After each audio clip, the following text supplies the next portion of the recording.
All right, give you an update on the UMIDIGI F1s. So the black one was my daily driver, and the red one was the phone which my daughter used. I love the red, by the way. It's a shame you got to put it in a case. So what happened? I was on Mint Mobile, very happy. These worked really well.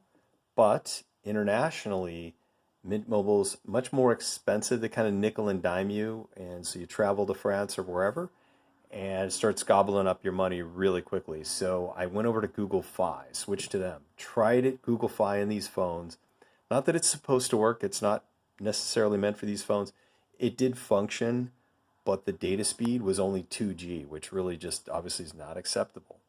And if you're curious about the networks that are listed on the box, I got them right here. You can check that out. So what I'm planning on doing is the other thing too, when you kind of buy such an off-brand phone, although it's really cool, battery life's amazing, camera's subpar, I would say. But again, I mostly just use the phone, right? It's got a great speaker phone.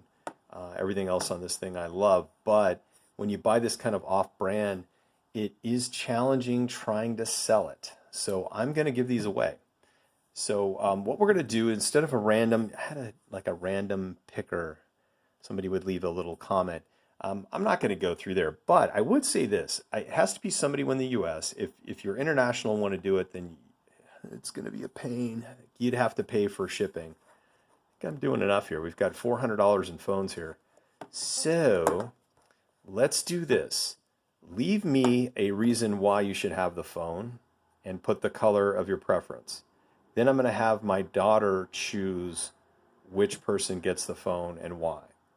So that's it. We'll keep it simple and sweet and just leave a comment.